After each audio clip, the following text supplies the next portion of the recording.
जानवी जरा मुझे बताओगी what is work energy theorem?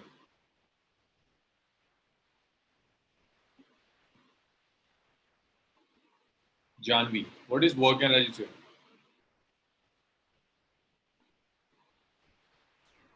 आप सब Sir, sir, हाँ Janvi, am I audible, sir? yes you are audible. So, in this, we need to find out the total work, which comes out by uh, adding all the work done, such as the normal, friction, and tension, etc. Okay, and that work done is equal to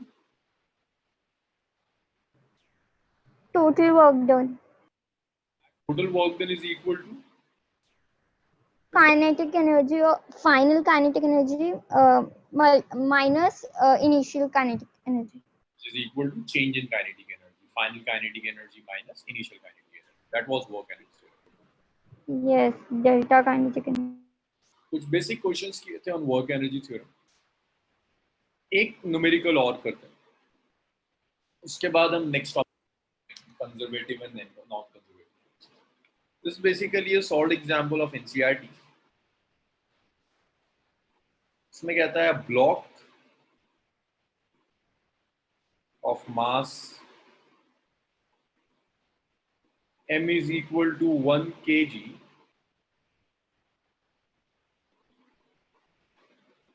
moving on a horizontal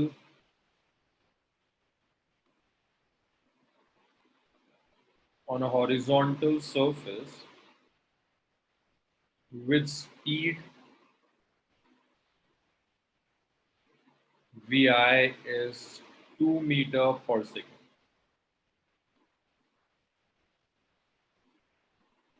Enters a rough patch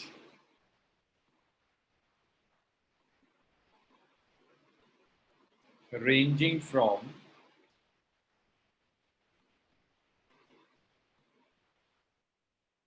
x equal to 0.1 meter to x equal to 2.01 meter.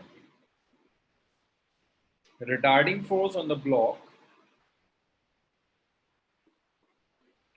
retarding force on block is retarding force ऐसे given है minus of k by x when x is greater than 0.1 and less than 2.01 and is equal to 0 for x is less than 0.1 and x is greater than 2.01, where k is 0.5 joule. What is kinetic energy? Kinetic energy and speed V final of block as it crossed this patch.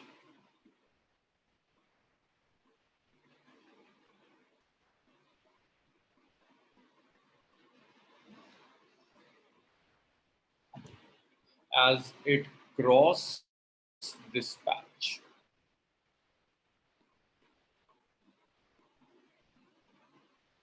So देखिए वो आपसे क्या कह रहा है.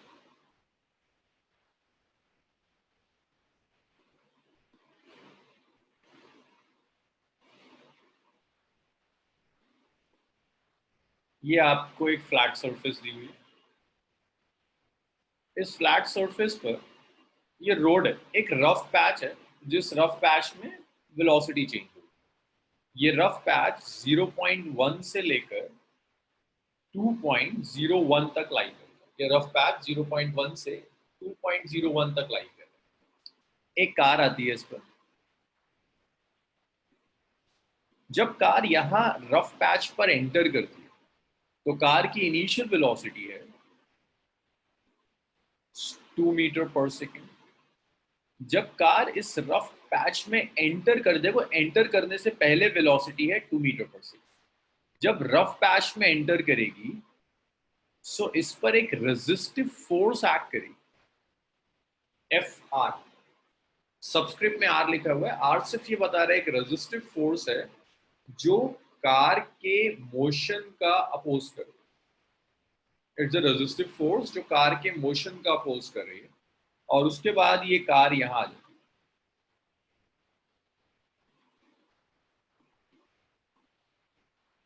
ये force car के motion को अपोज करती है और ये कार यहां पहुंच जाती है।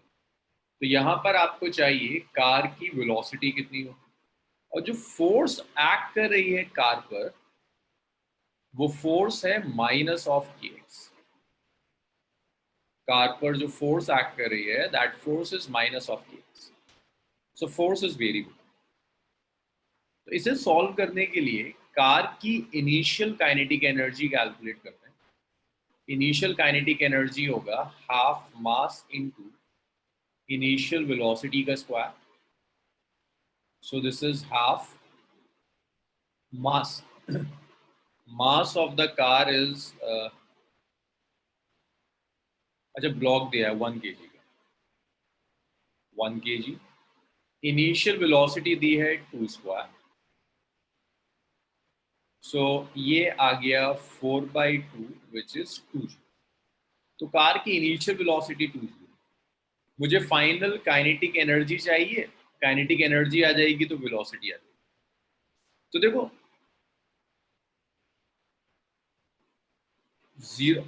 अब्दुल्ला 0.1 से लेकर 2.01 तक जहां तक रफ पैच एग्जिस्ट करता है रेजिस्टिव फोर्स एक्ट कर रही है। x इज लेस देन 0.1, 0.1 से पहले कोई रेजिस्टिव फोर्स नहीं है, मींस इस पूरे रीजन में कार की वेलोसिटी चेंज नहीं होगी। रफ पैच के बाद भी कोई रेजिस्टिव फोर्स नहीं है तो यहां भी वेलोसिटी चेंज नहीं, वेलोसिटी सिर्फ यहां से लेकर यहां तक चेंज। सो इट्स 2, इनिशियल 2 लगा। अब देखो इसको कैलकुलेट करने का बड़ा आसान तरीका है। अगर आप किसी तरह से वर्क डन कैलकुलेट कर लें, वर्क एनर्जी थ्योरम लगा देंगे।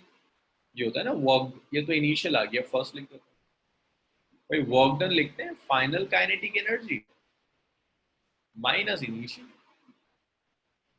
तो अगर मैं किसी तरह से वर्क डन कैलकुलेट कर लूँ, इनिशियल पता है तो फाइनल काइनेटिक एनर्जी मिल जाएगी। इतना लिखिए फिर स्टार्ट करते हैं। पहले आप इतना लिख लो फिर वर्क डन कैलकुलेट।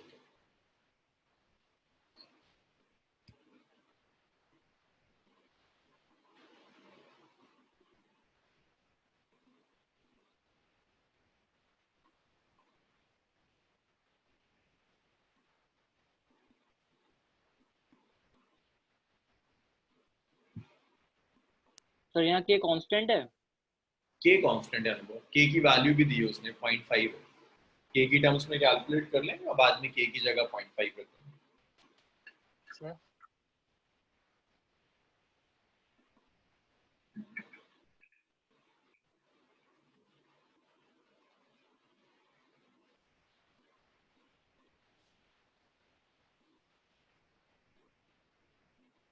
सर हाँ हाँ कैसे? यहाँ पर वर्क निकालने के लिए लॉग यूज होगा सर। हाँ लॉग यूज होगा, 1/x का इंटीग्रल लॉग। सर हाँ मित्र, सर मैं बोल रही थी आपने जो डायग्राम में कहा था ना कि वेरी कर रहा है, सर आप प्लीज रिपीट कर सकते हैं क्या वेरी कर रहा है? एक्चुअली सुनाई ही नहीं दिया। फोर्स वेरी कर रही है, फोर्स वेरी कर रही है। Force is minus k/x, force distance के साथ वेरी कर रही है, वेरिएबल फोर्स है ना, x पर डिपेंड कर रहा है, फोर्स वेरिएबल है। और सर वो जो जब 0.1 था तब वहां पर आपने लिखा है ना कि इनिशियल 2 मीटर पर सेकेंड की वेलोसिटी। यहाँ 2 मीटर पर सेकेंड इनिशियल, यहाँ 0.01 जब हो जाएगा तो बताना है वेलोसिटी क्या है। Okay sir.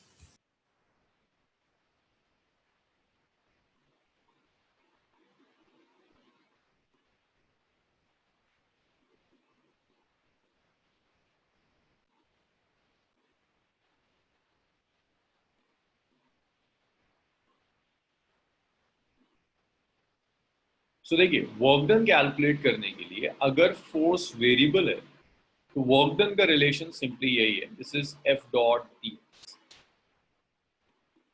लिमिट इज 0.1 से लेकर 2.01। सो अब देखिए एफ और डी एक्स का डायरेक्शन ऑपोजिट, फोर्स लेफ्ट में एक्ट कर रही है, डिस्प्लेसमेंट राइट में। एक वेक्टर लेफ्ट में है, दूसरा वेक्टर राइट में, तो दोनों में एंगल हो गया 180 डिग्री। तो आप लिख सकते हो that 0.1, this is 2.01 F D x cos 180, this is F D x cos 180। cos 180 को आप -1 लिख सकते हो।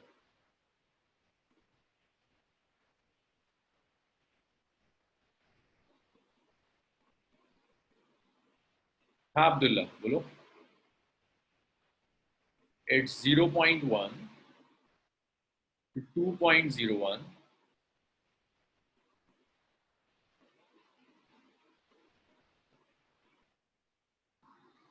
to 2.01. Cos 180 is -1. So that is minus of FDX.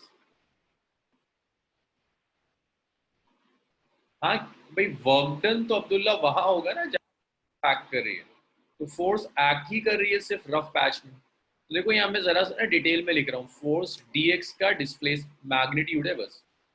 तो यह माइनस ऑफ फोर्स का मैग्नीट्यूड मल्टीप्लाइड बाय dx का मैग्नीट्यूड। ये नेगेटिव साइन आया है cos 180 से। अच्छा अब्दुल्ला मुझे जरा बताओ, यहाँ पर फोर्स के मैग्नीट्यूड में क्या नेगेटिव साइन आएगा? यहाँ जब मॉड एफ लिखूंगा तो मॉड एफ को माइनस ऑफ के एक्स लेंगे या जस्ट के बाय एक्स लेंगे? अब्दुल्ला ये जो मॉड एफ है, हाँ, नेगेटिव साइन डायरेक्शन में, तो मॉडुलस में नेगेटिव नहीं आएगा, सिर्फ के बाय एक्स लिखेंगे। याद रखिएगा वेक्टर का मैग्नीट्यूड सिर्फ के बाय एक्स होता है। सुधांशु ये फर्स्ट क्वेश्चन है आज का, फर्स्ट क्वेश्चन माइनस एफ की जगह के बाय एक्स लिख दिया और ये डी एक्स हो गया, इसे आपको integrate.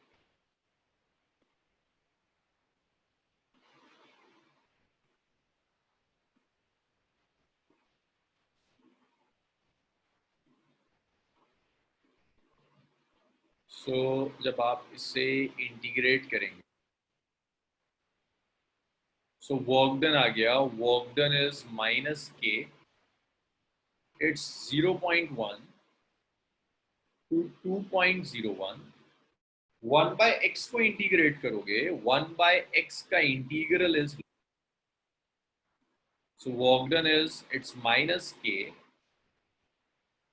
it's log of 2.01 minus log of 0.1।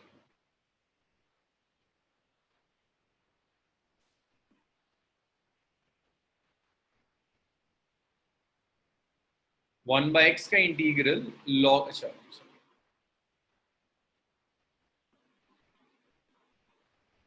तो इसको हम लिखते हैं माइनस के 0.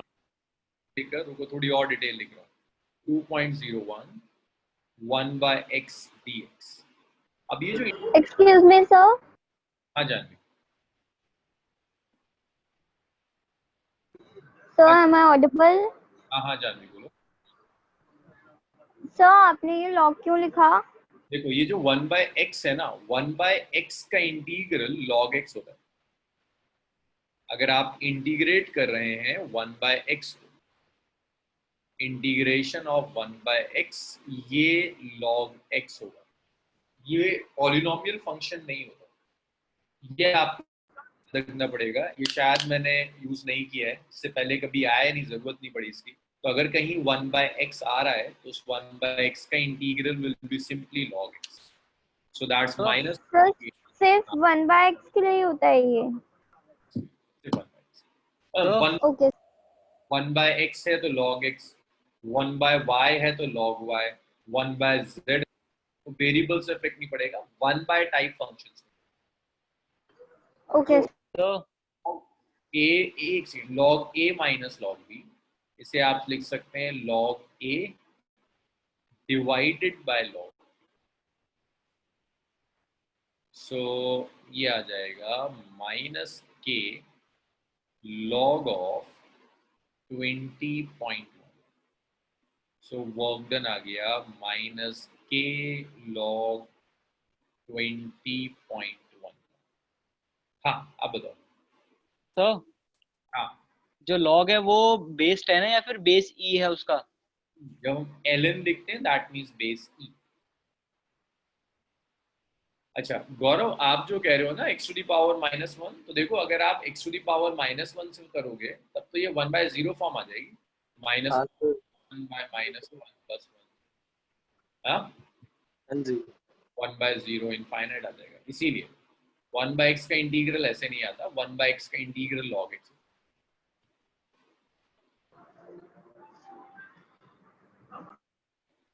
यहाँ गया ना अब्दुल्ला, 2.01 by 0.1 डिवाइड कर दिया तो 20.1 हो जाएगा।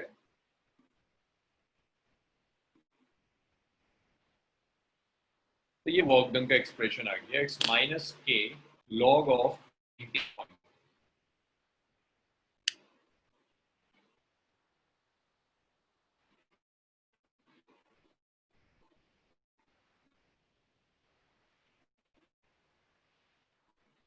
हाँ मानस, ये जो मैंने यूज किया log a minus log b को log of a by b, ये log की property. log a minus log b को आप log of a by b लिख सकते हैं, ये मैंने log की प्रॉपर्टी यूज करी। अब ये क्वेश्चंस में ना जब आता है एग्जाम में तो log 20.1 गिवन होता है, log 20.1 की वैल्यू गिवन होगी क्वेश्चन, अगर वो आपसे सॉल्व करवा रहा है तो मेंशन करेगा log 20.1 कितना होगा। तो log 20.1 रफली हो जाएगा 2 into 10 log 2 plus 1। आप यहाँ छोड़ सकते हैं, अगर वो गिवन आगे कुछ आपको डेटा नहीं दे आप इसको यहाँ छोड़ सकते हैं। अगर log 20.1 गिवन नहीं है, जैसे मैंने आपको नहीं बताया कि log 20.1 क्या है, तो आप यहाँ छोड़ सकते हैं। वर्क डन आ गया। अब वर्क डन आ गया तो फाइनल काइनेटिक एनर्जी भी आ जाएगी। भाई जरा करना इसके आगे सॉल्व करके बताना, इसको जरा यहाँ रख दो। इनिशियल तो मैं पता है, मुझे फाइनल काइनेटिक एनर्जी जरा कैलकुलेट करके बता दो।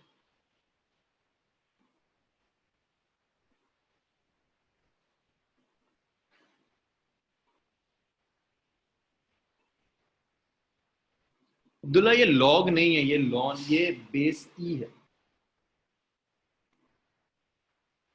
ये लॉग नहीं है अब्दुल्ला, बेस ई है।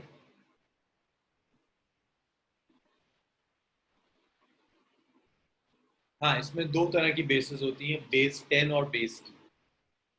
सर सर तो हम लॉग वाली वैल्यू का क्या करेंगे, उसे ऐसे ही छोड़ देंगे? तो ऐसे ही छोड़ देंगे, अगर गिवन नहीं है क्वेश्चन में तो उसको ऐसे ही छोड़ देंगे। देखो सुधांशु, आपको एक कार दी हुई है, वो एक 0.1 मीटर से 2.01 मीटर तक जा रही है। ये रफ पैच है, यहाँ एक फ्रिक्शन एक्ट कर रहा है, फ्रिक्शनल फोर्स एक्ट कर रही है, जो गिवन है 1/x। जब ये एंटर करता है तो वेलोसिटी 2 है। कहता है जब ये 2.01 से बाहर आएगा तो काइनेटिक एनर्जी कितनी। तो मैंने पहले इनिशियल काइनेटिक एनर्जी कैलकुलेट कर ली हाफ mv स्क्वायर से, दैट्स 2। वर्क एनर्जी थ्योरम लगा रहा हूँ which is final minus initial. अब वर्क डन कैलकुलेट करते हैं भाई, 0.1 से 2.01 तक वर्क डन होगा f dot dx, mod of f mod of dx, angle between f and dx is 180 degree, cos 180। cos 180 -1 होता है, -1 f dx। f को लिख सकते हैं k by x dx, बाहर ले जाइए। 1/x को आप इंटीग्रेट कर दीजिए, 1/x का इंटीग्रल log x हो जाएगा 0.1 से 2.01 तक। मैंने x की अपर लिमिट रख दी 2.01 माइनस लोअर लिमिट रख दी 0.1, वो आ गया log 2.01 by 0.1 which is log 20. तो वर्क डन आ गया minus k log 20.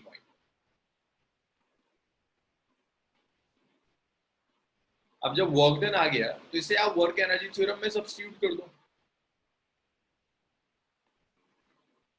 k constant है सोनाक्षी, k की वैल्यू गिवन है क्वेश्चन में 0.5। सर सर आपको मैसेज आ रहे हैं? हाँ मित्र, तुम्हारा आंसर आया, देखते हैं। आया आंसर्स तो मैं आखिर में चेक करता हूँ। सो वर्क डन आ गया माइनस के, यहाँ सब्स्टिट्यूट कर रहा हूँ मैं वर्क डन का एक्सप्रेशन, माइनस के log 20.1 is final kinetic energy minus initial 2 थी, तो यहाँ से फाइनल काइनेटिक एनर्जी आ गई 2 माइनस के लॉग 20.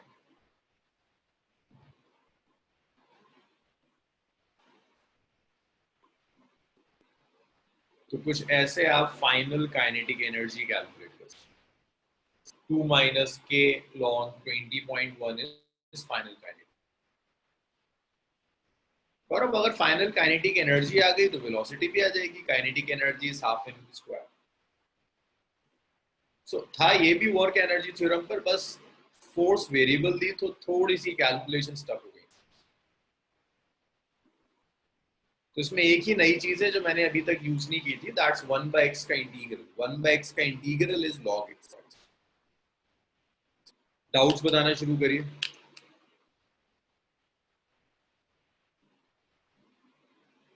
तो हाँ, अगर क्वेश्चन में log बेस 10 की वैल्यू दी तो हम कैसे करेंगे? बेस 10 की वैल्यू दे ना, तो log n से बेस तक आ जाओ। log n होता है 2.303 log 10, log to the base 10 convert करो। अब्दुल्ला, अगर काइनेटिक एनर्जी आ गई तो मेरे ख्याल से वेलोसिटी कैलकुलेट करना आसान काम होता है। काइनेटिक एनर्जी होती है हाफ एम वी स्क्वायर। अच्छा यश, हमने लॉग डिस्कस किया था स्टार्टिंग में बहुत, जब मैं फंक्शंस करा रहा था तब किया था। उसके अलावा मुझे बहुत डिटेल लॉग चाहिए नहीं। फिजिक्स में बहुत ज्यादा लॉग यूज होगा एसएचएम में, तब मैं एक कोर्स करा दूंगा लॉग पर, लेकिन अभी हम लॉग यूज करेंगे नहीं बहुत ज्यादा। तो बस एक क्वेश्चन आ गया, इसमें वैल्यू रखिए। एसएचएम और वेव्स आपके सब्जेक्ट का सिलेबस का जो पार्ट है उसमें बहुत फ्रीक्वेंटली यूज करेंगे। इसको रब करूं मैं? Work energy theorem is over. Yes sir.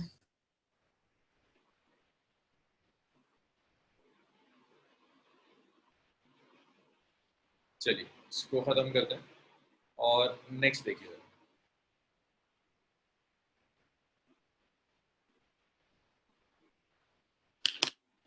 So work energy theorem is over. After work energy theorem, the next is conservative and non-conservative forces. यहाँ से potential energy start होगा, conservative and non-conservative forces.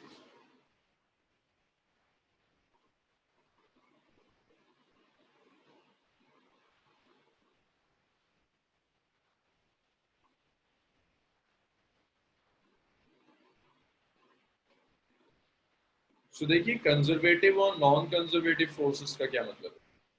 Conservative forces वो forces हैं जिसमें work done path पर depend नहीं करता। तो देखिए कंजर्वेटिव फोर्सेस कहते हैं,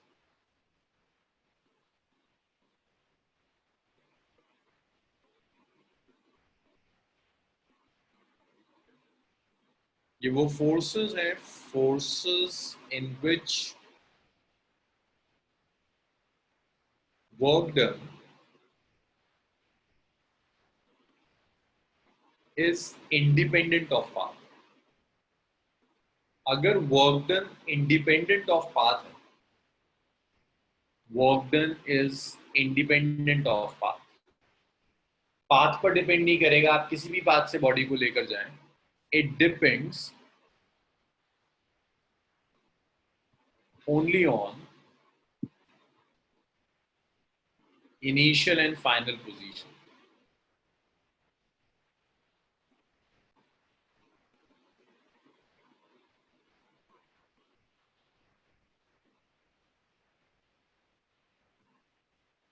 सो अगर वर्क डन पाथ पर डिपेंड नहीं कर रहा, सिर्फ इनिशियल और फाइनल पोजीशन पर डिपेंड करता है, तो आप कहोगे जो फोर्सेस इन्वॉल्व हैं, those forces are conservative forces. Some examples of conservative forces are, let's say gravitational force is conservative,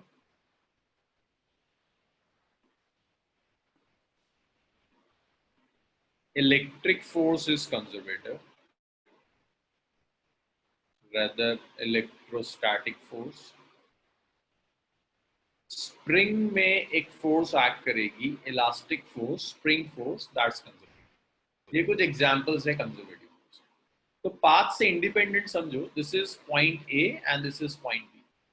आप बॉडी को ए से बी लेकर जा रहे हो। अगर भाई बॉडी को मूव कराने के लिए फोर्स की जरूरत है, अगर वो फोर्स ग्रेविटी अप्लाई कर रही है तो आप ए से बी इस पाथ से लेकर जाएं, या आप ए से बी पाथ चेंज कर दें, आप ऐसे पाथ चेंज कर दें, किसी भी तरह से आप पाथ चेंज करो। अगर फोर्स कंजर्वेटिव है तो वर्क डन चेंज नहीं होगा, वर्क डन सेम रहेगा। सो पाथ 1, पाथ 2, पाथ 3, तीनों पाथ में वर्क डन एग्जैक्टली सेम। सो अगर ग्रेविटेशनल फोर्स कहीं एक्ट कर रही है, आप बॉडी को किसी भी पाथ से लेकर जाइए, आपका वर्क डन सेम रहेगा। कुछ और इंपॉर्टेंट चीजें, जैसे अगर मैं क्लोज पाथ ले लूं, जहां से स्टार्ट करूं दोबारा बॉडी को वहीं ले जाऊं। अगर मैं क्लोज पाथ लेता हूं, work done in carrying a body, work done in carrying a body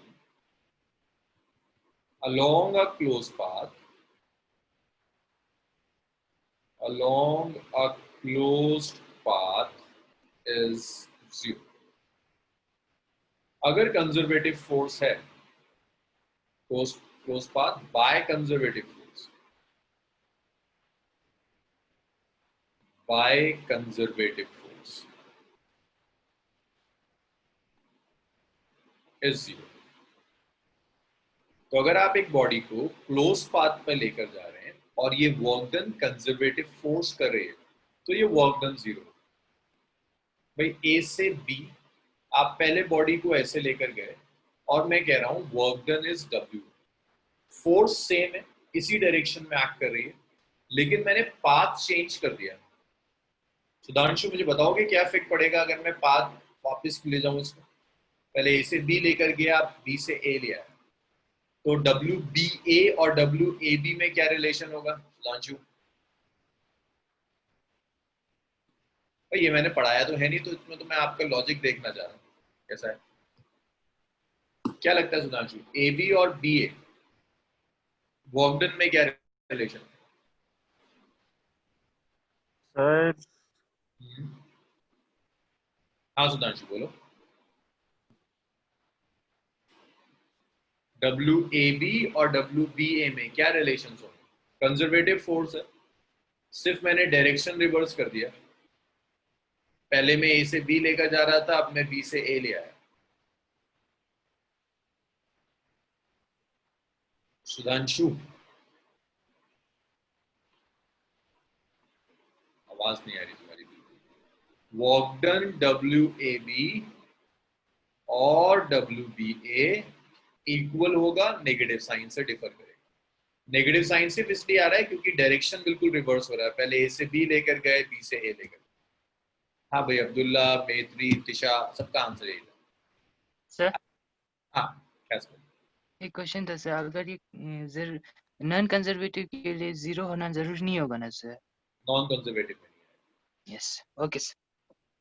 magnitudes equal है युवराज, बट डायरेक्शंस ऑपोजिट, तो उसकी वजह से अच्छा वर्क डन स्केलर क्वांटिटी है, इसलिए वर्क डन को मैं नेगेटिव साइन के साथ ले रहा हूँ। वेक्टर नहीं है कि मैं सिर्फ मैग्नीट्यूड्स लिखूं, जस्ट स्केलर क्वांटिटी। ए से बी ले जाने में अगर 2 जूल था तो बी से ए ले जाने में -2। याद है ग्रेविटी वाला केस मैंने कराया था, अपवर्ड्स ले जाने में वर्क डन mgh है, तो नीचे ले जाने में वर्क डन -mgh हो सकता है, वर्क डन नेगेटिव भी हो सकता है। वर्क डन नेगेटिव भी हो सकता है, हमने करा है पॉजिटिव, नेगेटिव एंड 0 वर्क। शायद मैंने हाँ जी सर यार। So WAB is minus of WBA, तो अगर आप इसे लेफ्ट में ले आओ, WAB plus WBA is 0। Close path पर ले जाने का वर्क डन 0। और इसको ऐसे भी लिखते हैं भाई, वर्क डन होता है ना F डॉट dx और F डॉट dr। क्लोज ये जो सर्कल में बना रहा हूँ का that path is close, it's over a close path. So अगर एक क्लोज पाथ है, उस क्लोज पाथ पर ले जाने का जो वर्क डन होगा, that work done is this work done is over a close path. A close path पर ले जाने का जो work done होगा, that work done is. Sir हाँ मान कंजर्वेटिव फोर्सेस रिवर्सिबल होते हैं क्या? फोर्सेस, ये कंजर्वेटिव फोर्स रिवर्सिबल होते हैं? हर फोर्स रिवर्सिबल है, आप ऑपोजिट डायरेक्शन में लगा दो, लेकिन यहाँ मैं फोर्स नहीं रिवर्स कर रहा, मैं बॉडी का डायरेक्शन रिवर्स कर रहा हूँ। ये कुछ ऐसा है कि अगर मैं इस पेन को ऊपर लेकर जा रहा हूँ, माइनस ग्रेविटी का हैक कर रहा है downwards. Downward, so work done by gravity is positive और नेगेटिव? अच्छा नेगेटिव। नेगेटिव। बट जब ये नीचे आ रहा है, अब ग्रेविटी का हैक कर रही डाउनवर्ड्स। डाउनवर्ड्स, अब work done by gravity positive हो जाएगा। पॉजिटिव। इस सेंस में मैंने इसको लिया। नहीं सर, मैं पूछ रहा हूँ कि जो काइनेटिक एनर्जी में चेंज आएगा, अगर हम डिस्प्लेसमेंट को रिवर्स कर देते हैं तो काइनेटिक एनर्जी रिकवर हो जाएगी कंप्लीटली? काइनेटिक एनर्जी रिकवर हो जाएगी, हाँ, बिल्कुल रिकवर हो जाएगी। ये एनर्जी में लॉस हो सर सर आपने जो वो लिखा है ना work done A B plus work done B A, sir वो वाले केस में ना जब वो अपोजिट डायरेक्शन में क्लोज पाथ ए से बी के और बी से ए आया, क्लोज पाथ। अच्छा ओके कह रही हूँ उससे बेटर होगा अगर आप क्लोज पाथ कहें, ये टेक्निकल टर्म है क्लोज पाथ। और मुझे डाउट्स बताओ। Excuse me sir. हाँ यस सर बट यहाँ पर तो हम एक ही फोर्स कंसिडर कर रहे हैं ना? फोर्सेस कई एक्ट कर सकती हैं यश इसमें, लेकिन मैं किसी एक पर्टिकुलर फोर्स का, कई फोर्स हो सकता है जो यहाँ एक्ट कर रही हूँ, बट मैं जो वर्क डन ले रहा हूँ किसी एक पर्टिकुलर फोर्स का। जैसे ये पेन जब ऊपर जा रहा है तो सिर्फ इस पर ग्रेविटी एक्ट नहीं कर रही, मेरे हाथ से भी फोर्स एक्ट कर रही है जो ऊपर लेकर जा रही है, और जब मैं ग्रेविटी का वर्क डन लूंगा तो सिर्फ ग्रेविटी कंसिडर करूंगा। तो यहाँ ऐसा हो सकता है कि कंजर्वेटिव फोर्स राइट में थी, बट लेफ्ट में ले जाने के लिए कंजर्वेटिव फोर्स के साथ साथ आपने कोई और भी फोर्स अप्लाई करी, बट फिलहाल जो मैं वर्क डन ले रहा हूँ वो सिर्फ कंजर्वेटिव फोर्स का ले रहा हूँ। यस सर तो अगर हम अलग अलग फोर्सेस कंसिडर करें तो इन दोनों का मतलब ये दोनों इक्वल भी हो सकते हैं?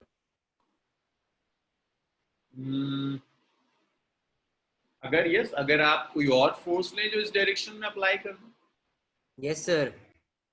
तब इक्वल हो सकता है। अगर आप फोर्स लें जिसे इस डायरेक्शन में अप्लाई कर दें तो हो सकता है, लेकिन फिर तो पॉइंट ही नहीं रहा। मैं तो क्लोज पाथ एक फोर्स की वजह से ले रहा हूँ, मैं तो कह रहा हूँ फोर्स हमेशा इधर एक्ट कर रही थी। जैसे ग्रेविटी ले लो, देखो ये पेन को मैंने यहाँ से उठाया, ऊपर ले गया और फिर नीचे ले आया, ग्रेविटी ले लो ना। यश देखो, पेन को यहाँ से उठाया, ऊपर ले गया और दोबारा यहीं ले आया, जब क्लोज पाथ ना, ऊपर ले गया और वापस यहीं ले आया। वर्क डन कितना करना पड़ा पूरे पाथ? जीरो। तो और भी फोर्स, बट क्या ग्रेविटी का डायरेक्शन चेंज हुआ यश? No sir. हमेशा ग्रेविटी डाउनवर्ड्स एक्ट करे। तो इस तरह का केस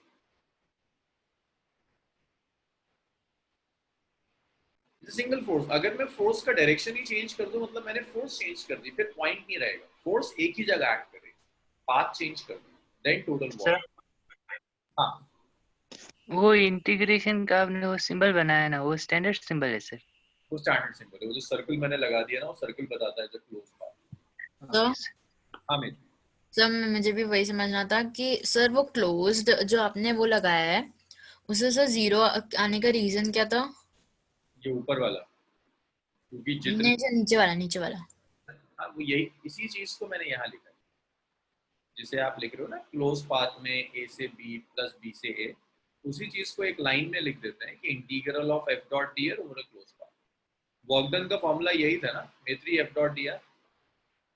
हाँ सर। अगर आप क्लोज पाथ ले रहे हो तो यहाँ क्लोज लगा दो, ओके देखिए उसी को मैंने इंटीग्रल की फॉर्म। और डाउट्स?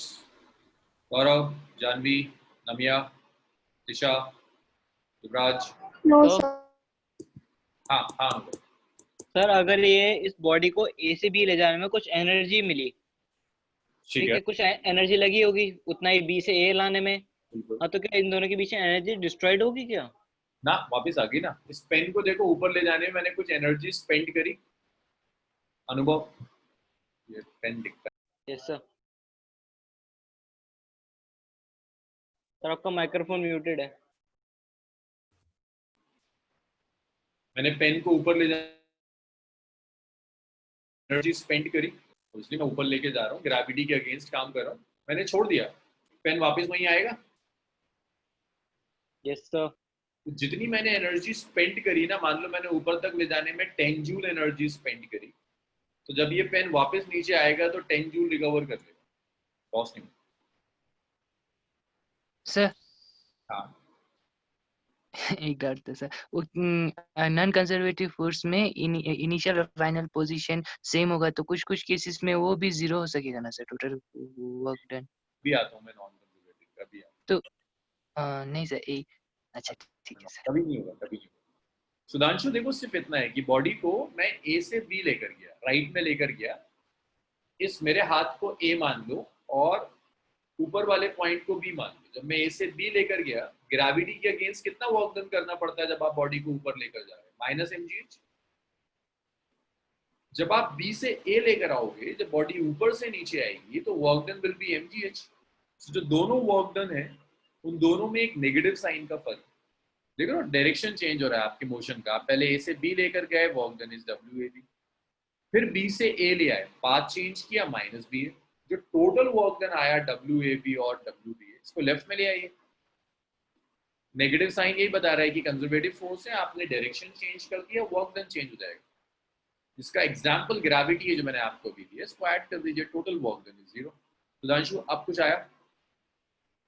और इसी टोटल वर्क डन को आप इंटीग्रल की फॉर्म में लिख सकते हैं, integral of F dot D R. ये क्लोज साइन बता देगा, ए से दोबारा पर ए पर आ जाए। अच्छा नमिया, मुझे बताना जरा, क्या ये क्लोज पाथ है बच्चे? एरोज देखना। नमिया, क्या ये क्लोज पाथ है?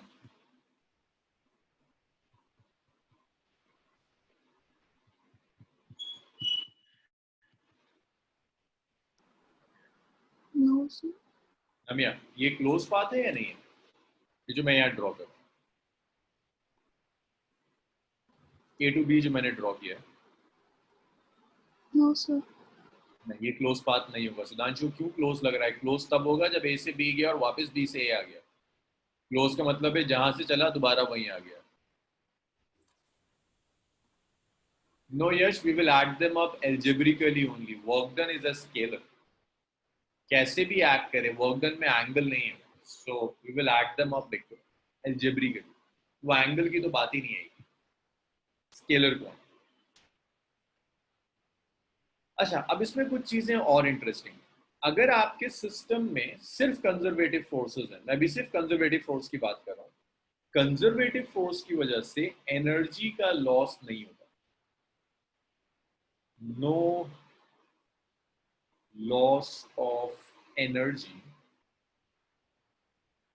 due to conservative force. Loss of mechanical energy, yeah, mechanical energy due to conservative force. It's an interesting property, हम देखेंगे आगे और कि काइनेटिक एनर्जी पोटेंशियल में कन्वर्ट होती है, पोटेंशियल काइनेटिक में कन्वर्ट होती है, बट ऐसा नहीं होता कि काइनेटिक हीट में कन्वर्ट हो जाए। जब तक कंजर्वेटिव फोर्सेस है, एनर्जी का लॉस नहीं होगा। और एक इंटरेस्टिंग पॉइंट और है कंजर्वेटिव फोर्स के लिए, जिसके लिए मेरे पास जगह नहीं है, आप लोग लिख लीजिए फिर लिखते हैं। सर आपने रीजन क्या बताया? हाँ, अभी रीजन ये बताया कि जो भी एनर्जी होगी, अगर काइनेटिक का लॉस होगा वो पोटेंशियल में चला जाएगा, पोटेंशियल का लॉस होगा तो काइनेटिक सर चला जाएगा मतलब एडअप हो जाएगा ना? कन्वर्ट हो जाएगा। ऐसा हो सकता है कि सिस्टम में 2 जूल की काइनेटिक एनर्जी हो, थोड़ी देर बाद आप चली गई, वो काइनेटिक एनर्जी पोटेंशियल में कन्वर्ट। तो क्यों कन्वर्ट होती है काइनेटिक एनर्जी पोटेंशियल एनर्जी में?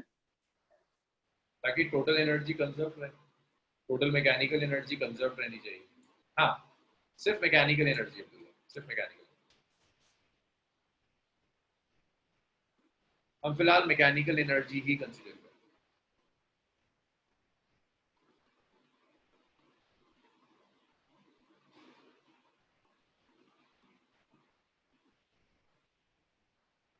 इतना लिख लो तो बताओ मुझे, इसे रब करता है।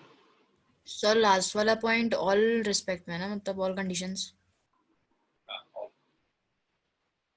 अगर कंजर्वेटिव फोर्स है ना, कंडीशन यही कि हाँ सर, कंजर्वेटिव ही। फिर all।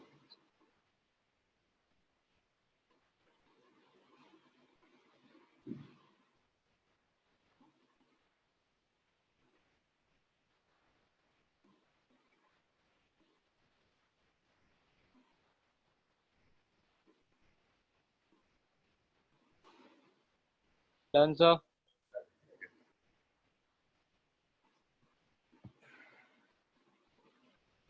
चलिए भाई इसको रब करते हैं।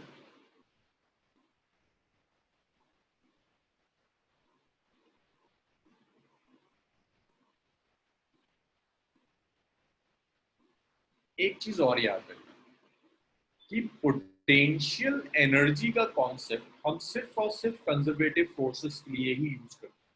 नॉन कंजर्वेटिव फोर्सेस जब होंगी तो पोटेंशियल एनर्जी नहीं है। कॉन्सेप्ट ऑफ पोटेंशियल एनर्जी, देखो आज की जो क्लास है ना बहुत थ्योरेटिकल होगी। मतलब आज की क्लास में मैं बहुत ज्यादा आपको कैलकुलेशंस नहीं कराऊंगा, बहुत ज्यादा कैलकुलेशंस नहीं आएंगी, चीजें बहुत थ्योरेटिकल हैं। लेकिन आगे की सारी कहानी लाइक पूरा conservation of energy, conservation of momentum, इस पर डिपेंड करता है जो आज आप करोगे। कंसेप्चुअली बहुत साउंड है। Concept of potential energy is valid only for conservative forces.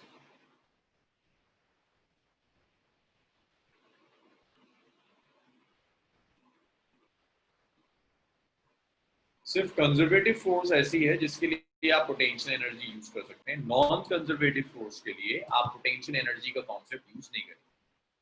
अब एक बेसिक आइडिया तो आ गया आपके दिमाग में, हो गए ग्रेविटी इज सर आ जाए। सर पोटेंशियल एनर्जी का कंसेप्ट मतलब कौन सा कंसेप्ट? पूरा पोटेंशियल एनर्जी ही जो चीज है ना, पोटेंशियल एनर्जी तक, आइडिया ऑफ पोटेंशियल एनर्जी, ये सिर्फ कंजर्वेटिव फोर्स के लिए।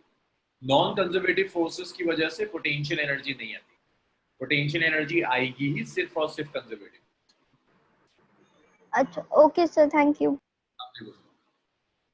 अभी तक तो मैंने सिर्फ ये बताया कि ये कंजर्वेटिव फोर्सेस होती हैं। एक कैलकुलेशन कर लेते हैं जिसमें मैं प्रूफ कर देता हूं कि कोई एक फोर्स कंजर्वेटिव है। अब्दुल्ला, नॉन कंजर्वेटिव काइनेटिक तो सब में होगी, कंजर्वेटिव नॉन कंजर्वेटिव सब में काइनेटिक होगी, लेकिन पोटेंशियल तभी आएगी जब आपके पास फोर्स कंजर्वेटिव। गौरव, हाँ गौरव, ये है तो इम्पोर्टेंट यार, पोटेंशियल एनर्जी सबसे इम्पोर्टेंट टॉपिक है। अगर तुम किसी तरह से अपना हेडेक बियर कर सकते हो कर लो, क्योंकि ये इसमें क्रॉस क्वेश्चनिंग बहुत होगी। है तो 2 लाइन की कहानी, लेकिन इसमें क्रॉस क्वेश्चनिंग बहुत होगी। नहीं इसके बाद कुछ नहीं, बस ये पोटेंशियल एनर्जी में करा दूं उसके बाद। सो देखिए, अब अगर इसमें कभी कभी आ जाता है, वो कहता है शो दैट, सब होगा मेथी, सब यूज होगा। Show that gravity is conservative. Gravity is conservative, that means gravitational force is conservative. और gravitational force क्या होता है बॉडी पर जो एक्ट करती है? वेट। तो मैं कह रहा हूँ gravitational force is conservative, that means weight is conservative. आपको ये प्रूफ करना है that weight of a body is conservative. तो उसके लिए देखो आप क्या करते हैं। मैं एक बॉडी लेता हूं, मास m की बॉडी, और इसे नीचे आने देता हूं, या नहीं इसे ऊपर लेके जा रहा हूं। मास m की बॉडी को ऊपर लेके जा रहा हूं h हाइट, और इस h हाइट तक मैं कई तरह के पाथ से लेकर जाऊंगा।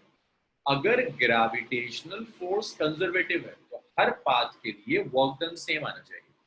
अच्छा नमिया, मुझे कुछ पॉइंट्स बताओ वैसे, इस बॉडी का वेट कितना होगा मास m का? सर mg mg किस डायरेक्शन में एक्ट करेगा? सर डाउनवर्ड्स डाउनवर्ड्स mg है। डिस्प्लेसमेंट अपवर्ड्स है। ये फोर्स हो गई। मुझे वर्क डन चाहिए इस पर्टिकुलर केस में ना। मैं अभी थोड़ी देर के लिए ना अनम्यूटेड रखो इसको और माइक को, बीच में बहुत सारी चीजें बताएं। वर्क डन बताओ बच्चे कैसे कैलकुलेट करेंगे? चलो फॉर्मूला में सर वेक्टर f एफएस क्या होगा? मुझे वैल्यूज बताते चले जाओ। What is force? यहाँ फोर्स कितनी? mg mg। Displacement h angle 180 180। Force upwards downwards displacement. So ये आ गया minus of mg। So work done by gravity. This is work done by gravity. अब एक काम और करते हैं, इसे इंक्लाइन प्लेन पे रख देते हैं। हाँ अब्दुल्ला, हाइट ऊपर है लेकिन फोर्स नीचे है, तो दोनों वेट तो डाउनवर्ड्स ही एक्ट करेगा ना, तो दोनों वेक्टर्स ऑपोजिट डायरेक्शन में। अब इसी को एक इंक्लाइन प्लेन बनाकर सॉल्व कर।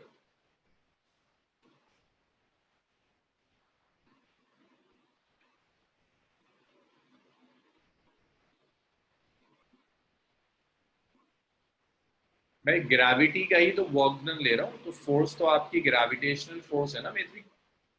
हम वर्क डन ही ग्रेविटी की वजह से ले रहे हैं, तो फोर्स आपकी ग्रेविटेशनल फोर्स हुई।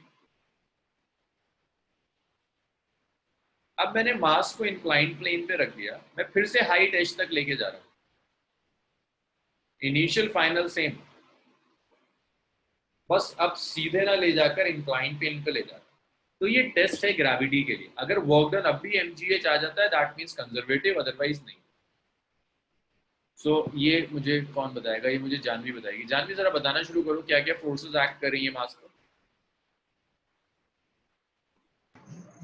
सर वेट, वेट एक्ट कर रहा है। Normal reaction. मुझे सिर्फ वेट से ही मतलब है। एक मिनट रुक जाओ मैं। यस। सो रेजोल्यूशन वगैरह कुछ सिखाया होगा मैंने इंक्लाइन प्लेन के लिए कि जब भी बॉडी इंक्लाइन प्लेन पर है तो उसे रिजॉल्व कर देते हैं। वेट तो डाउनवर्ड्स एक्ट कर रहा है। मुझे कॉम्पोनेंट बताओगे वेट का इस डायरेक्शन में क्या कॉम्पोनेंट होगा? Component of weight perpendicular to the inclined plane. Janvi, cos theta sir. mg cos theta. Or along the inclined plane? Sin theta, mg sin theta. mg sin. और मान लीजिए मैं इसे यहाँ से यहाँ ले जा रहा हूँ, ऊपर लेके जा रहा हूँ, displacement is s।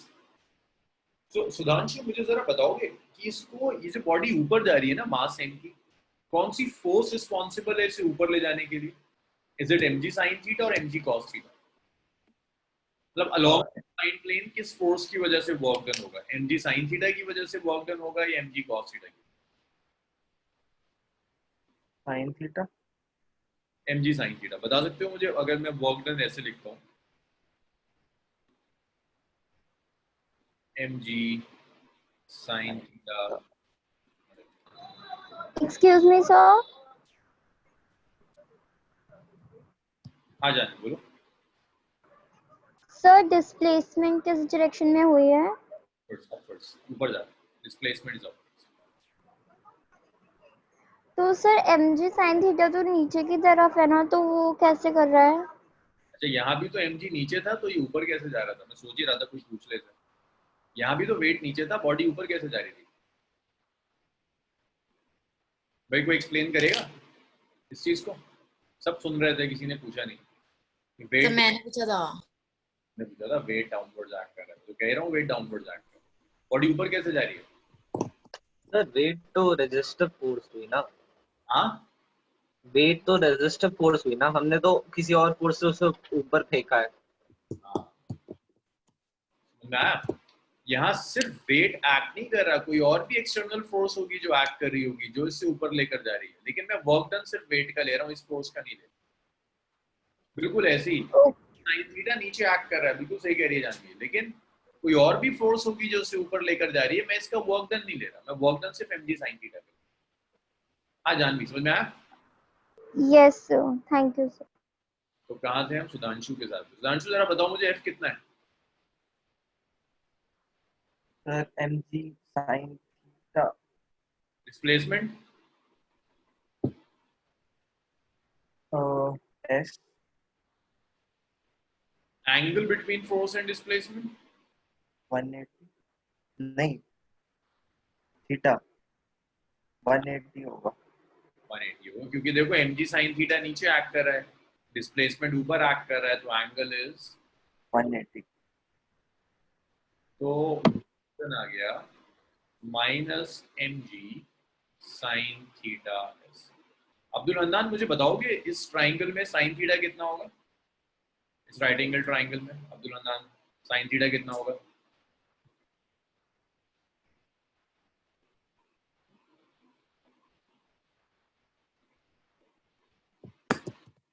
Abdul Hannan sin theta,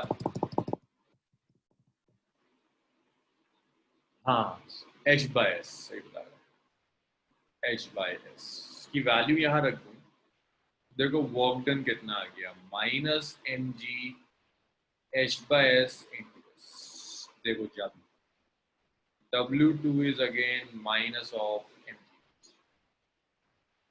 तो मैं मास को ऐसे लेकर जाऊं या इंक्लाइंड प्लेन से लेकर जाऊं, ग्रेविटी के अगेंस्ट वर्क डन सेम होगा, कोई चेंज नहीं है।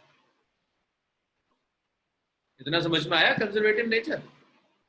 दिस mg बड़ी स्पेशल फोर्स है, आप कैसे भी ले जाओ, कोई और फोर्स होती वर्क डन चेंज हो जाता। अब्दुल्ला मर्जी है आपकी, आप चाहे तो चले जाए मैथ्स क्लास अटेंड करने, कोई बात नहीं, ये आप लेक्चर देख लीजिएगा। W2 is minus of mg। अब देखो थर्ड क्या हो सकता है, मैं स्टेप्स बना देता हूँ। अच्छा यार मेरे पास स्पेस नहीं है, जरा इतना लिख लो फिर स्टेप्स बना दो। लिखो लिखो लिखो। हाँ जी युवराज, आया समझ में? Yes sir.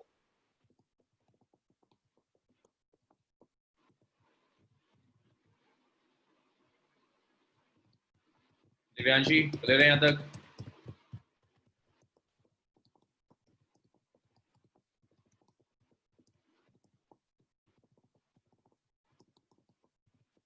Divyanshi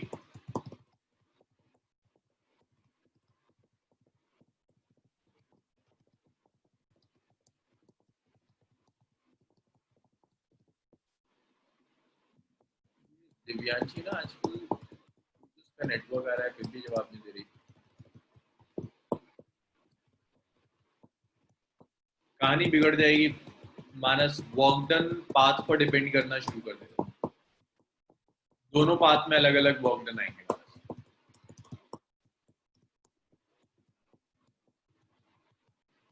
sir sir अगर हम किसी बॉडी को ऊपर फेंकते हैं तो कुछ एनर्जी फेंकेंगे, ऊपर तक जाते जाते एनर्जी की उसकी जीरो हो जाएगी। काइनेटिक एनर्जी से फेंकोगे, यही कह रहे हो ना अनुभव? Yes sir. हाँ ऊपर जाते जाते तो रुकेगी, हाईएस्ट पॉइंट पर जाकर काइनेटिक एनर्जी जीरो हो जाएगी, लेकिन सारी काइनेटिक एनर्जी पोटेंशियल एनर्जी में कन्वर्ट हो जाएगी, मैकेनिकल एनर्जी का लॉस नहीं होगा। ये भी मैं भी प्रूव कराऊंगा, सारी काइनेटिक एनर्जी पोटेंशियल एनर्जी में चली गई, कोई लॉस नहीं हुआ मैकेनिकल। अच्छा सर फिर वो वापस आते समय काइनेटिक एनर्जी फिर वो वापस हो जाएगी और पोटेंशियल एनर्जी जीरो हो जाएगी। सारी काइनेटिक एनर्जी दोबारा ले लेगी बीच में। भाई यहाँ तक लिख लिया हो तो बताओ ना मुझे, फिर इसको ना एक काम और करते हैं, स्टेप्स के थ्रू लेकर जाते हैं ऊपर, देखते हैं क्या होगा। Done sir.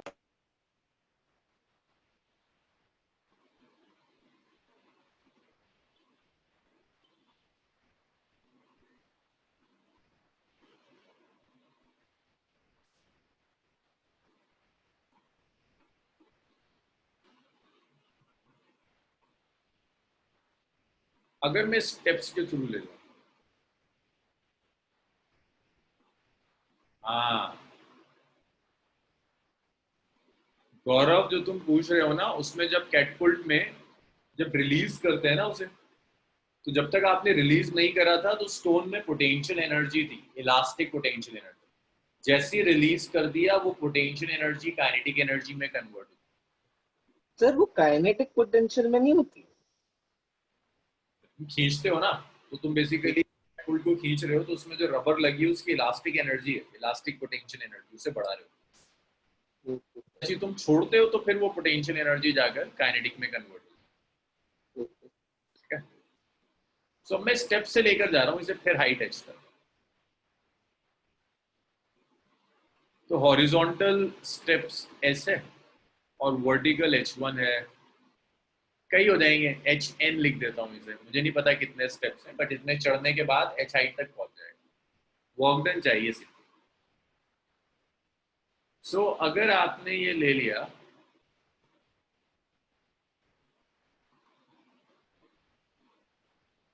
Excuse me sir, yes kinetic energy कभी जीरो नहीं होगी। एक्सक्यूज मी हाँ सर, हाँ सर जब हम ये वाली सिचुएशन लेते हैं तो इसमें हम इसे ग्राफिकल वे से भी कर सकते हैं। कैसे ग्राफिकल एक बताऊं? सर ग्राफिकल एज इन की जैसे हमने हमारे को डिस्टेंस दिया हुआ है और हाइट दी हुई है, तो हम दोनों को एक ग्राफ में लेके सपोज इसमें एक बीच में परपेंडिकुलर एक लाइन बना दें जो स्टेयर्स के बीच से जा रही है। वो ग्राफ नहीं होगा, वो तो पिक्चर हो जाएगी। ग्राफ ये होगा, वो पिक्चर हो जाएगी इसकी, वो तुम इसकी पिक्चर बना दोगे। ग्राफ ये होगा युवराज कि तुम ये देखो, मेजर करो कि डिस्प्लेसमेंट कितना कवर किया है ना, और उस डिस्प्लेसमेंट पे फोर्स कितनी एक्ट कर रही थी। फिर तुम एक्स कोऑर्डिनेट लो, फिर तुम वाई कोऑर्डिनेट लो। एक्स कोऑर्डिनेट पर डिस्टेंस की वैल्यूज रखो, वाई कोऑर्डिनेट पर फोर्स की वैल्यू रखो, तब ग्राफ आएगा। वो ग्राफ है। ओके, जो तुम बात कर रहे हो ना, तो तुम ज्योमेट्रिकल पिक्चर बना रहे हो, वो ग्राफ नहीं है। ग्राफ हमेशा कोऑर्डिनेट से बनता है। पाथ बना दोगे, ग्राफ नहीं। सो ये mg एक्ट कर रहा है, और पहले हॉरिजॉन्टल स्टेप में जाएगा, फिर वर्टिकल स्टेप में जाएगा। या युवराज थोड़ा बहुत तुम बता दो मुझे, ये जो हॉरिजॉन्टल स्टेप है ना, उसमें वर्क डन कितना होगा वेट का? सर हॉरिजॉन्टल स्टेप में तो फोर्स इनटू डिस्टेंस हो जाएगा। कितना होगा सर? बहुत सोच के बताना, गड़बड़ मत कर देना, इजी सी चीज। सर आपने क्या पूछा? हॉरिजॉन्टल स्टेप में वर्क डन एस, ये जो एस लिखा हुआ है, S1 लिखा है मैंने, इसमें वर्क। युवराज आंसर आने लगे मेरे पास सबके सही सही, तुम बताओ जल्दी। बहुत सीधा सा है, बहुत इजी क्वेश्चन पूछा मैंने तुमसे। सो वर्क डन ऐसे करा करो ना, ऐसे हमेशा ऐसे सोचा करो, रिलेशन से सोचा करो। FS cos थीटा, ऐसे सोचना आसान होता है। हाँ अब्दुल्ला बिल्कुल सही है। बताओ युवराज, F कितना है? सर F हमारा होगा mg का ही तो ले रहे हो वर्क डन। हम तो ग्रेविटी का ही वर्क डन ले रहे हैं। Yes sir. डिस्प्लेसमेंट कितना कवर किया हॉरिजॉन्टल स्टेप में, यहाँ से यहाँ? S1। Very good. एंगल कितना दिख रहा है तुम्हें फोर्स और डिस्प्लेसमेंट में? सर फोर्स और डिस्प्लेसमेंट में एंगल्स है 90 डिग्री। Very good. मेरे तो ये 90 होगा ना। डिस्प्लेसमेंट हॉरिजॉन्टल है, फोर्स डाउनवर्ड्स है, हॉरिजॉन्टल स्टेप है, तो कितना आ गया work done? Sir work done 0 होगा। तो हॉरिजॉन्टल स्टेप में वर्क डन 0 आ गया। सर मैं 0 बोलने लगा था, बट मुझे लगा कि अगर डिस्टेंस ट्रैवल हुआ है तो वर्क डन, अच्छा वो तो हो जाता है। हाँ जी सर। पुली वाला केस है यार, बहुत डिस्कस किया था हमने।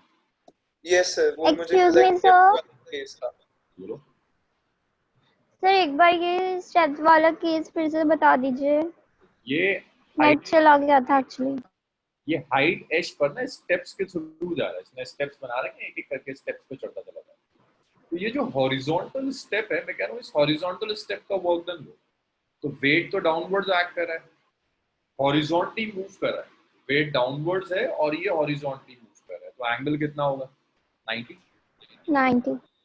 लिख दिया mg displacement s1 cos 90 is 0। Sure. Okay. Sir एक क्वेश्चन पूछूं? Thank. सर जब हम देख रहे हैं इसका डिस्प्लेसमेंट जो S1 है और सर क्योंकि वो 90 डिग्री पे है तो मतलब उसकी डिस्प्लेसमेंट हुई कैसी? फोर्स तो नीचे लग रही थी, तो वो S1 की तरफ राइट साइड पे क्यों डिस्प्लेस हुआ? हमेशा इस आप लोग ना इस चीज में, ये इससे पहले भी ये क्वेश्चन बहुत बार पलट कर आया अलग अलग फॉर्म में। आप लोग हमेशा एक चीज मिस करते हो। आप ये क्यों सोचते हो मैं आपसे किसी एक फोर्स का वर्क डन करवा रहा हूँ तो वही फोर्स एक्ट कर रही हो? देखो ऐसा हो सकता है सिस्टम में 5 फोर्सेस एक्ट कर रही हैं और मैं आपसे कह रहा हूँ एक का वर्क डन कैलकुलेट करो। बिल्कुल सही कह रहे हो कि बिना फोर्स के तो ये हॉरिजॉन्टली मूव ही नहीं कर सकता। हॉरिजॉन्टली भी कोई फोर्स एक्ट कर रही होगी, डेफिनेटली एक्ट कर रही होगी जो उसे हॉरिजॉन्टली लेकर जा रही है। लेकिन मैं इस फोर्स का वर्क डन नहीं पूछ रहा, मैं आपसे कह रहा हूँ मुझे बस mg का वर्क डन बताओ, वेट का वर्क डन बताओ। f की वजह से कुछ वर्क डन होगा जो ये मूव कर रही है। तो तभी मेरे को F में कंफ्यूजन हो रही थी कि वो क्या होगा। अगर एक सिस्टम में ऐसा हो सकता है कि 4 फोर्सेस एक्ट कर रही हैं, 5 फोर्सेस एक्ट कर रही हैं, बट हम किसी एक टाइम पर एक फोर्स का वर्क डन कैलकुलेट कर सकते हैं। थैंक यू अब सर। वर्टिकल स्टेप ले लूं, इसको ना कुछ नाम देना पड़ेगा, इसको W प्राइम कह देता हूँ, ठीक है, क्योंकि 1 2 तो मैं ऑलरेडी टर्म्स यूज कर चुका हूँ। वर्टिकल स्टेप में वर्क डन लेते हैं, work done in vertical step.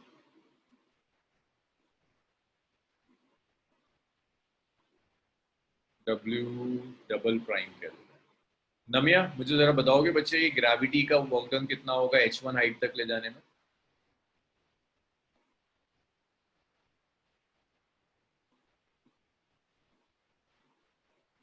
ऊपर लेकर जा रहे हैं ग्रेविटी का work done first vertical step में h1 में। बस मुझे बताते चले जाओ नमिया क्या क्या वैल्यूज होंगी।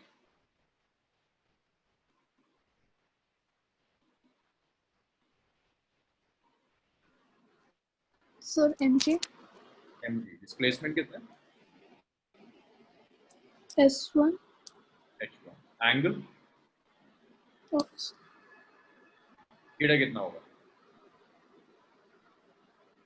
Force acting downwards 90 vertical step 180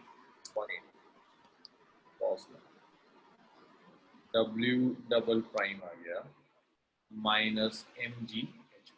ये इंक्लाइन प्लेन आप लोगों ने ड्रॉ कर लिया था, इसे रब करूं? सब कर चुके थे ना, इतना तो सबने लिख लिया था।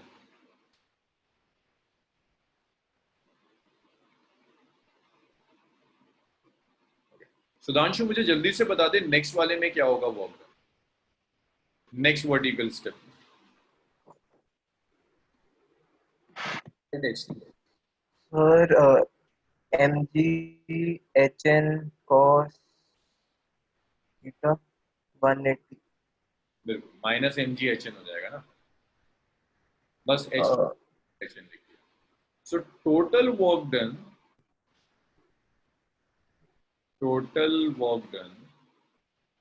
For vertical steps. तो वर्क डन वर्टिकल के लिए जो टोटल वर्क डन होगा it's W prime plus W double prime plus W prime prime prime add कर देते हैं, तो टोटल वर्क डन आ गया पहला 0 sir minus mg h1। Yes minus mg hn क्यों हुआ? cos 9 तुमने कहा था cos 180 होगा, बस सब कुछ तो सेम रहेगा ना, h1 की जगह hn ही तो आएगा। अच्छा -1 ठीक है। सो यहाँ पर आप सकते हैं सब कॉमन ले लो, माइनस mg कॉमन आ जाएगा,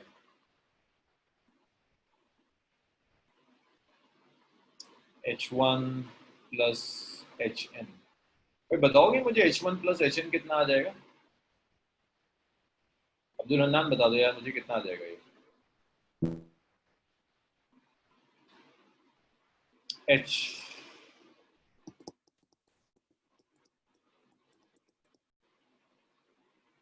so minus mgh।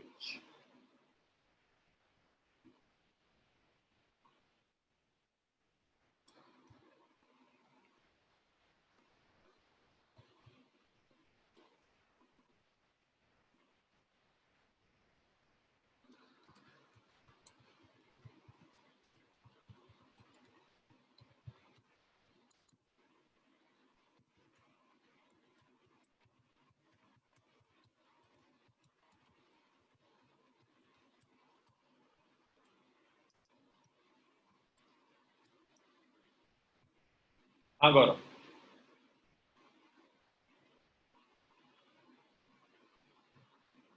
so that was about conservative force. So तीनों में, हाँ गौरव लीव कर दो, ठीक है लीव कर दो,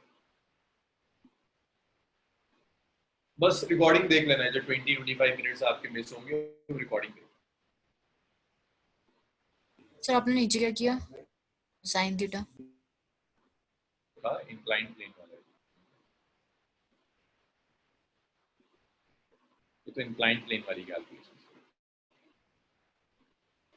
सो यहाँ पर तीनों पाथ में जो वर्क डन है, that work done is same, it's simply mgh। सो ये एक प्रूफ था कि ग्रेविटी इज कंजर्वेटिव, आप किसी भी पाथ से जाओ वर्क डन हमेशा सेम रहेगा, वर्क डन चेंज करेगा।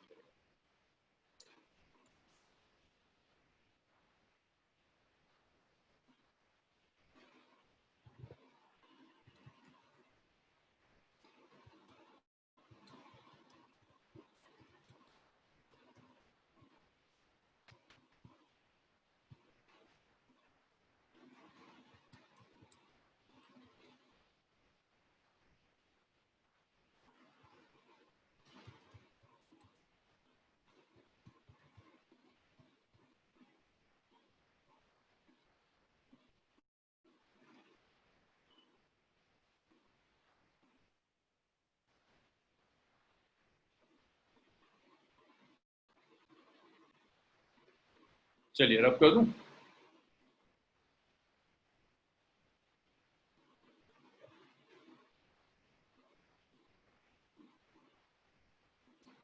नेक्स्ट देखिए non conservative force. Next is non conservative force.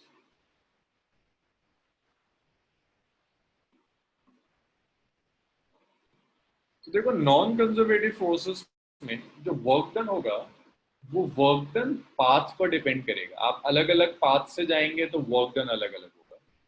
तो ये वो फोर्स है। हाँ कैस्पल, अब जो तुम पूछ रहे थे, forces in which work done is path dependent.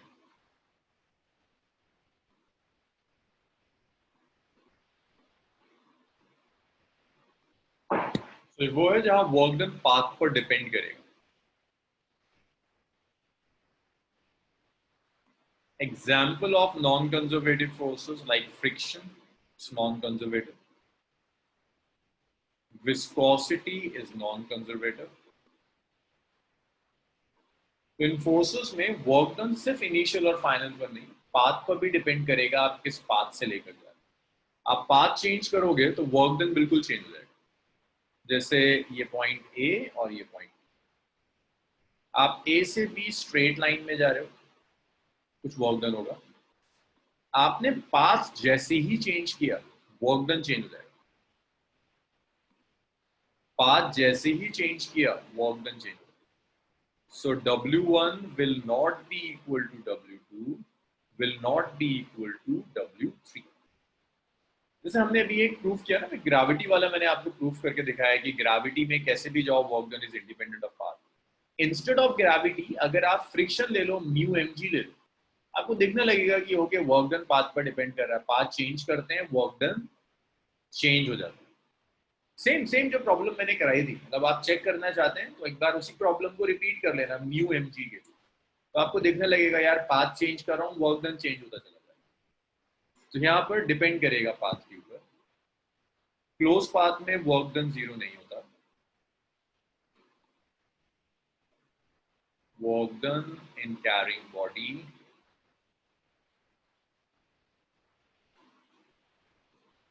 over closed path। Sir वो अपने एरो सेम लगाया है। हाँ सेम लगा है, तीनों सेम लगा है। अच्छा मतलब वो क्लोज्ड वाला नहीं है। Close path is non zero. अगर क्लोज पाथ है तो वर्क डन 0 नहीं होगा। ए से बी ले जा रहे हो, बी से ए ले जा रहे हो, WAB लिख दिया, WBA लिख दिया। अब तो वर्क डन डिपेंड करता है पाथ के ऊपर। तो WAB plus WBA is not equal to 0, ये वर्क डन 0 नहीं आएगा। कुछ चीजें और होती हैं, जैसे यहाँ पर नॉन कंजर्वेटिव फोर्स में एनर्जी हीट की फॉर्म में लॉस हो जाती है। For non conservative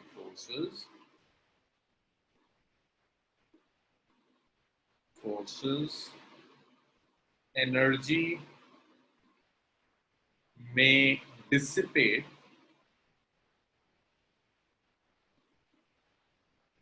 in the form of heat.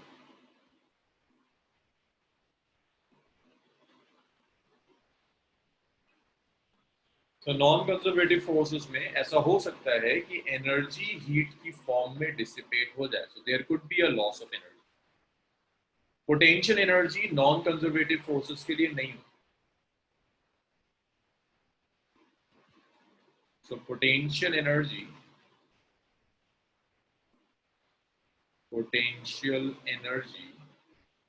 does not exist for non-conservative forces. For non-conservative forces, potential energy Abdullah तब आती है जब आपकी एनर्जी में लॉस ना हो रहा। भाई काइनेटिक एनर्जी आपकी हीट की फॉर्म में लॉस हो गई तो वो सारी पोटेंशियल एनर्जी में तो कन्वर्ट हुई नहीं, तो आप नहीं कह सकते कि एक कॉन्सेप्ट आया। चलिए इतना लिख लीजिए।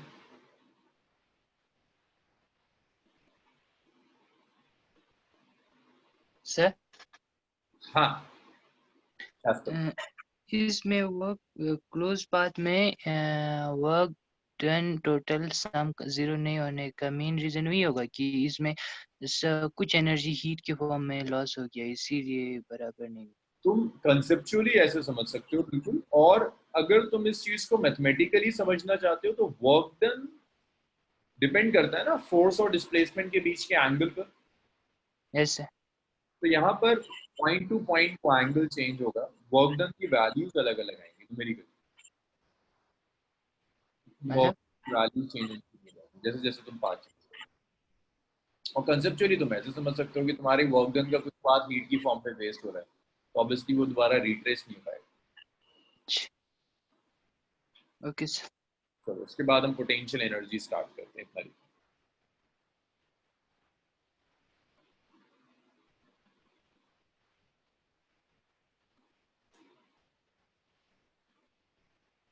सर जी, तो मतलब इस वर्क डन को सर्कुलर पाथ में ए टू बी जाने के लिए और बी टू ए जाने के लिए पोजीशन ऑफ ए अगर हम एक्स मान ले तो integral of force dot D x x करके 0 भी यहाँ ये 0 नहीं आना चाहिए ना? नहीं आएगा। अरे सर क्योंकि आप फोर्स को बाहर नहीं ले जा सकते ना, ऐसे इसको बाहर नहीं ले जा सकते। इसको बाहर ले जाने के लिए कंडीशन है कि ये कांस्टेंट होना चाहिए, इनके बीच का एंगल चेंज ना हो, but this angle keeps on changing. तुम यही कह रहे हो ना कि इसको बाहर ले जाएंगे, dx तो क्लोज पाथ पे 0 होना चाहिए, बट ये एंगल तुम्हें f को बाहर नहीं लाना, इसलिए नहीं।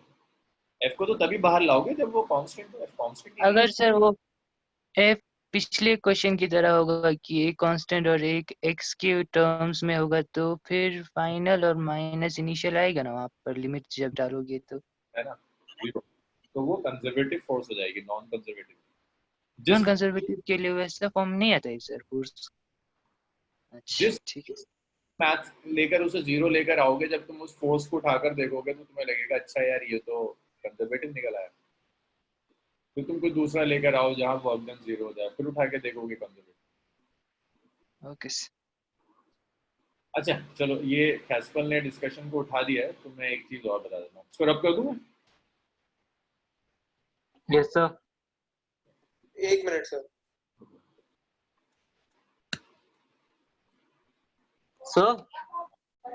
सर टेंशन कंजर्वेटिव फोर्स है non conservative force? Non conservative. Done sir. Tension is non, work done will depend upon that.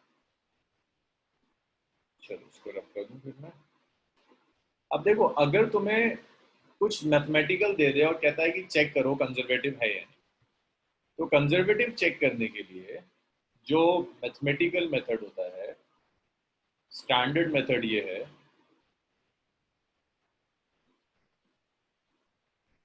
ये सॉल्व करो क्लोज इंटीग्रल को और ये 0 आना चाहिए। अगर 0 आ गया तो कंजर्वेटिव, 0 नहीं आया तो कंजर्वेटिव नहीं।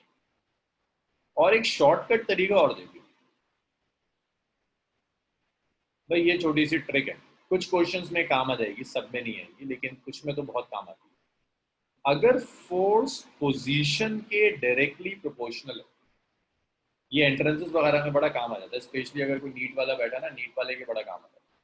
अगर ये x के डायरेक्टली प्रोपोर्शनल है, that means your force is conservative. आंख बंद करके लगा दो, कंजर्वेटिव होगा। ये आते हैं क्वेश्चंस, 4 ऑप्शंस दे देता है, कहता है बताओ इनमें से कंजर्वेटिव कौन सा है। तो जहां प्रोपोर्शनल टू x आ जाए, आंख बंद करके लगा दो कंजर्वेटिव। या फिर अगर ऐसे देते inversely proportional to x square, कोई मैटर नहीं करता साइन के साथ, inversely proportional to x square conservative. अब इनवर्सली प्रोपोर्शनल, अब जब मैं लिखता हूँ ना x स्क्वायर, तो ऐसा मत करना कि सिर्फ x स्क्वायर है, x square, y square, z square, r square, जहां दे दे उठाकर, it's conservative. 1 by r square type force is conservative, proportional to x वाली फोर्स इज कंजर्वेटिव। तो चीजें वेरिएबल से इंडिपेंडेंट होती हैं। अब ये ना कहना मैंने x के लिए कहा था, उसने r दे दिया तो लगा के, बट डिपेंड करता है, वेरिएबल्स पे कहानियां डिपेंड नहीं करें, वेरिएबल से इंडिपेंडेंट। इतना लिख डालो। फिर पोटेंशियल एनर्जी जरा पढ़ते हैं, पोटेंशियल एनर्जी है क्या।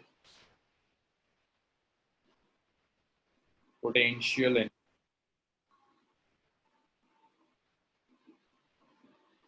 तो इस बैच में ना 3-4 बच्चे हैं, ये परमानेंट बच्चे हैं, 3-4 हैं, इनकी छुट्टियां हो गई। आज कितने एब्सेंट हैं?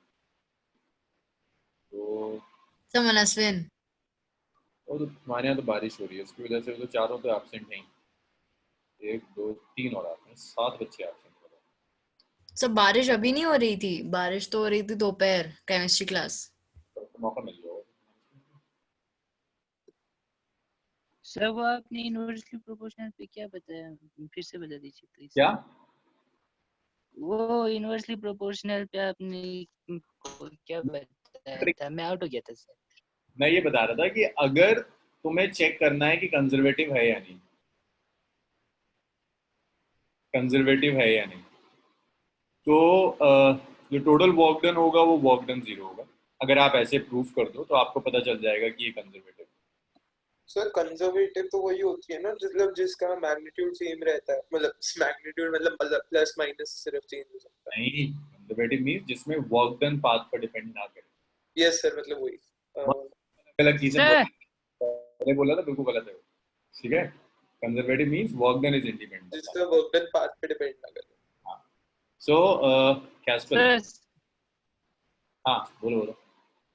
वो साइड में अगर फोर्स वैसा हो तो वो कंजर्वेटिव है कि नॉन कंजर्वेटिव? ये तो बता रहा हूँ, कंजर्वेटिव चेक करने के लिए स्टैंडर्ड मेथड ये है। ट्रिक ये है कि अगर कुछ डायरेक्टली प्रोपोर्शनल टू डिस्टेंस मिल जाए वो हमेशा कंजर्वेटिव, कुछ inversely proportional to square of distance मिल जाए तो कंजर्वेटिव। इसके अलावा कुछ होगा तो चेक करना पड़ेगा। ये तो कंफर्म कंजर्वेटिव होता है, चेक करने की जरूरत ही नहीं है, तो लगा दो। सो हाँ, इसके अलावा क्या हो सकता है? और कुछ नहीं है, इसके अलावा तो चेक करना पड़ेगा। नहीं सर, मैं वो नहीं पूछ रही थी, मैं पूछ रही थी कि अगर नॉन कंजर्वेटिव होता है तो उसके लिए और एग्जांपल्स क्या हो सकते हैं?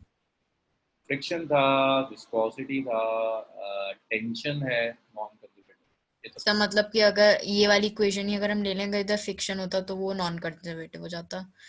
Okay, excuse me sir. हाँ ये बात सर, जब हम क्लोज्ड पाथ कहते हैं तो जैसे हमने सर्कल लगाया सर साइन पे, तो उसमें सर हमारा बेसिकली पाथ दिखता कैसा है कि एक स्ट्रेट लाइन है बस?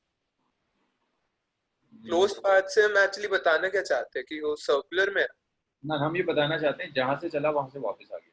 अब क्लोज पाथ ये भी क्लोज्ड है, ये भी क्लोज्ड है, ये भी क्लोज्ड है, मतलब कुछ भी डिस्टेंस जो हमने ट्रैवल किया वो वापस भी आ गया, डिस्प्लेसमेंट स्टार्टिंग और final point same, that's it. कैसे भी अगर स्टार्टिंग और पॉइंट सेम है। और डाउट्स क्या है? सुधांशु ऑल ओवर इंडिया से बच्चे हैं। हाँ सुधांशु, इस बैच में बहुत सारे स्टेट्स के बच्चे हैं, इवन एक बच्चा यूएई से भी है, इंडिया के बाहर से, इसलिए सर टॉर्क क्या है, ये कंजर्वेटिव है non conservative? Conservative non conservative अनुभव फोर्सेस होती हैं, टॉर्क फोर्स नहीं।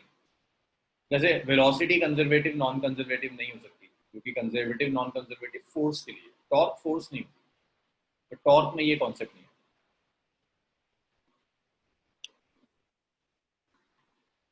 चलो आज इसको यहीं छोड़ दें, तो कुछ हो नहीं पाएगा, कल कंटिन्यू करेंगे।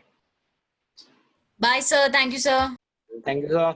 तो एक मिनट सर, Thank you, आपने कहा था आप क्वेश्चन सेंड करने वाले हो। हाँ मैंने करा नहीं, मैं कर दूंगा। Okay sir, bye sir. Abdullah torque, इसके फौरन बाद वर्क एनर्जी पार खत्म होने वाला है, कुछ स्टार्ट करें। चलो बाय, यहीं छोड़ते हैं, कल कंटिन्यू करेंगे।